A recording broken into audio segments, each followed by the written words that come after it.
Well,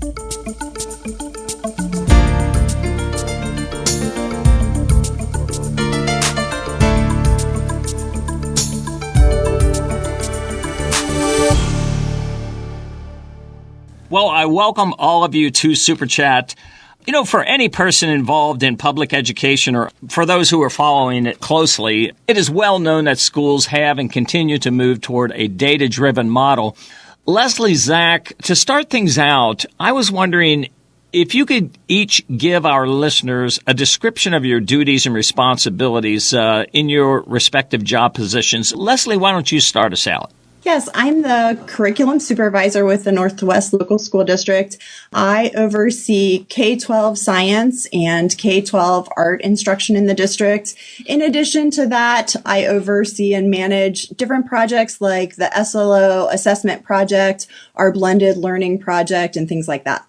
I'm the district data coach. What I do is I make sure that building administrators and teachers are familiar with the pathways to access data, and then also have a better understanding of what they can do with the data once they access it. Well, let me ask you guys, what is meant by a data-driven model?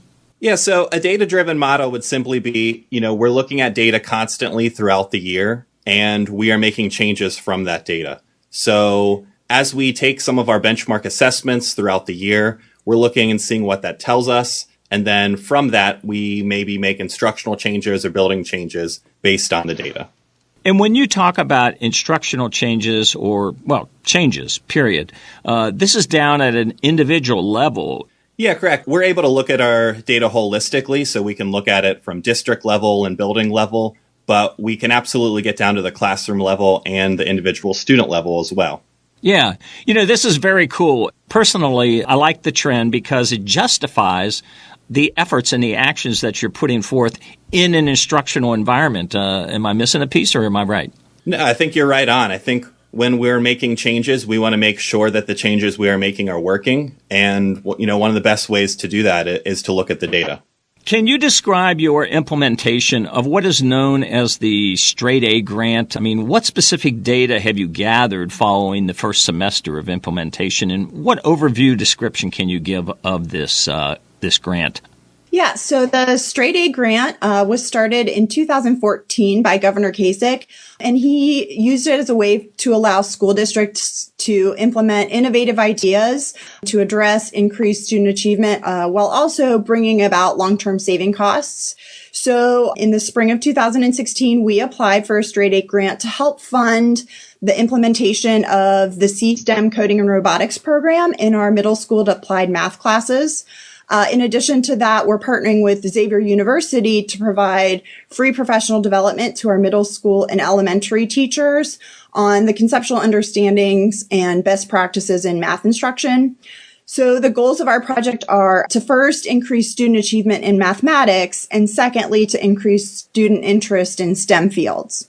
So we're using the C-STEM program to do that. And what that is, C-STEM is a coding and robotics curriculum that was created by Dr. Harry Chang. He is at the University of California, Davis. And while there are other coding and robotics programs that require students to use math skills, this C-STEM curriculum in particular is very strategic in how it incorporates math concepts into the lessons. There are actually schools in California that use the C-STEM program as their math curriculum. What I've seen is that the C-STEM works because students are naturally excited about programming and working with the robots. So they'll work to learn the math and programming skills they need in order to get the robots to complete a challenge they've been given. In addition, the robots allow students to visualize math concepts that oftentimes are very abstract ideas. So, for example, our students in the middle school learn about integers, which is the addition and subtraction of positive and negative numbers. So with C-STEM, they actually get to program the robots to move forward and backward on a number line, so they get to see that math live and in person. And for many of our students, those hands-on and real-world experiences help them to better understand the concepts they're also learning about in their regular math classes. In addition to the math curriculum, the kids work in groups to solve problems. And so students are really increasing their 21st century job skills, such as collaboration, creativity, critical thinking, and problem solving. Having gone into the math classes, I've been really impressed with just how engaged and excited our students are to be in class and to be learning. You do see them struggle at times, but then you also see just how proud they are of themselves when they're finally able to complete a challenge that they've been giving. It's been great to see. So with our teachers, we, over the summer, selected 3 of our middle school math teachers to teach the applied mathematics C-STEM curriculum. Before this program, the teachers really had very little programming and robotics experience. So we brought in a trainer from UC Davis for a week to work with the teachers. They went through all of the same lessons that the kids go through, and the teachers really learned a lot. There were moments when they struggled, but I think that's good for the teachers because our students face the same struggles. And so the teachers kind of see what the students go through and experience that.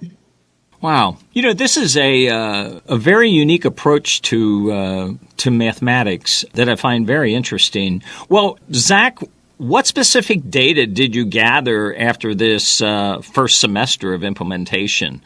So in our district, we give an assessment called the MAP assessment. Basically, it's a computer adaptive assessment that gives us some great nationally normed data on our students. And because we give it 3 times a year, we're not only able to get the achievement data, but we're also able to get some growth data. And what we found was when we compared our students who were not in the program to the students who were in the program, the C-STEM program had a higher level achievement and growth, which was really exciting for us. That's pretty telling. I would agree. Well, how is the Straight A grant expected to benefit students and help out teachers in the longer term? You've had it going for a semester, but as you look into the future, how do you see the benefits accruing to students? So we think not only will students increase their math achievement short term, but also long term. Also, we see a lot of career options opening for our students. So as a result of being part of the C-STEM program, our students are ready for careers in computer science, in robotics, in engineering, in mathematics and science. But in addition to that, they're really ready for any career that involves 21st century skills like collaboration, creativity, and critical thinking. Yeah. These are all very current day approaches to preparation for the future when it comes to students, that's for sure. Well, as very much a sidebar question, I just did have a curious question for you, Zach. Ohio has the AIR test that you use as a part and parcel of Common Core educational standards. Have you been satisfied with the AIR test data needed? Is it coming back to you in just a timely manner? Yeah, so I think there's always improvement needed in certain time fields, but I think it's really telling for what time you get the data and then what you can do with it for the following year. So, for example, we just had the 3rd grade data come back in January for a test they took in November, which that was for this current year, and we were able to put some changes in play for this current year that I think will help those students. As far as the spring assessment goes, I think they are doing a better job of getting it back to us in June so that we can make some adjustments and plan for the next year. So I think that everything is improving. Yeah, that's a positive step because the timeliness of this data to make effective changes obviously is directly related to how quickly you can get the data back. Well, Zach, one other question I had for you related to how you aggregate and compile the data into what I'll just call a usable form for teachers and administrators. Does this require much extra work on your part, or does the data come to you in pretty much a usable format? So in our department, with the Director of Accountability, Brenda Miller, we do spend quite a bit of time taking the raw data and putting it into a form that is a little more understandable and usable at the building level. We get a lot of raw data that does need to kind of be compiled and put into percentages and percentiles. But with our department set up the way we are, we're able to make those changes and get it to people in a usable form. Excellent. Well, Todd, let me turn to you. You have a levy renewal coming up in May. What can you tell your stakeholders, our listeners, regarding this renewal of this specific levy, which, of course, is an operating levy? This renewal levy is very important to our district. In the past, we've talked about how we went out for our bond issue to build new schools. It's just getting folks to understand that a bond issue can only be used for permanent improvement projects, improving your buildings, or building new buildings. So this renewal levy is the operating part. And when we talked about it back in 2015, we let people know that there would be one more renewal coming up in 2017, because the one thing we didn't want is folks to think, oh, they passed this bond levy and now they didn't have the money to operate it. Well, in order to supplant money that's not being given to us by the state, each district has to do operating levies, and that's what this is. It was passed 5 years ago. It is worth $7.2 million to the district. So if this renewal does not pass, the district has to make $7.2 million in cuts. The other thing we would like to do that is different this time is that we have no option. We will keep the renewal at the same rate. We needed to raise $7.2 million. So it will be no new taxes to renew this levy. If folks vote for this and it passes, no new taxes. The only difference would occur is if your home value has increased by a lot, then it might be a little higher there. But the importance is, if we pass this, then people can keep their homestead and rollback exemptions in place. So the homestead exemption, in case folks aren't aware, allows low-income senior citizens and permanently and totally disabled Ohioans to reduce their property tax bills. So the exemption, which takes the form of a credit on property tax, allows homeowners to exempt up to $25,000. So if a senior citizen has a $100,000 home, they will only be taxed on a $75,000 home. This is a huge benefit for our senior citizens whose income is stable. It's not really changing up or down, but it is huge. So if this renewal doesn't pass, then the homestead exemption goes away and we would have to put up a new levy. We have been very cautious on making cuts that are appropriate for our district. We have cut administration. We have cut teaching staff. We are being fiscally responsible to our taxpayers for the money that we spend. And we just need folks to see that this is very important for our district. A major change that we will make is we will put the renewal up for 10 years instead of 5. It seems like every time a taxpayer turns around, they have a renewal coming up every 2 or 3 years. By putting it at a 10, that is the only tax renewal they will have to vote on for the next 10 years, and it won't be for 10 years. So it's very important that we maintain the homestead exemption, which by passing this will do that, and that we help our taxpayers any way we can.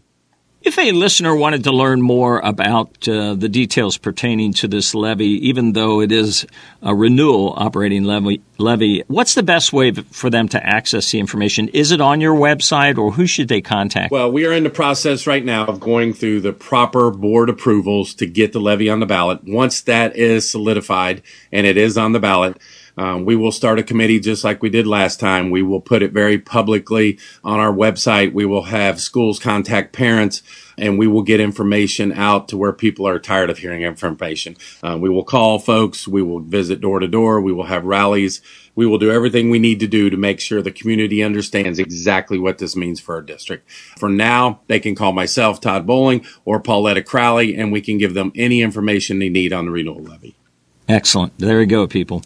Todd, let me change topics on you altogether. I was wondering if you could provide an updated status on the master facility project. Where do things stand at this point? Yeah, just wanted to touch on this real quick. We got some ground moved, moved some dirt around at the schools, muddied some things up, basically putting in footers and some piping that needs to go under the buildings. With the cold weather in January and February, we're kind of in a lull or a holding pattern, because you can't trust what the weather will be in terms of freezing conditions or too much rain and so on and so forth. So starting March, you will see big improvements on what's going on in the buildings. Full construction will take over, weather permitting, possibly even the end of February if the current trends of weather patterns stay as they are. But wanted folks to know we are on time. We are on schedule. We will open August 2018. Things are going well. Very good. Well, Todd, Leslie, Zach, this has been an informative exchange and collection of topical Q&A. I thank you for sharing and contributing to this informational program. It's good for the stakeholders. And I want to thank you for joining me today here on SuperChat. Thanks, Gary. Thank you. Thanks.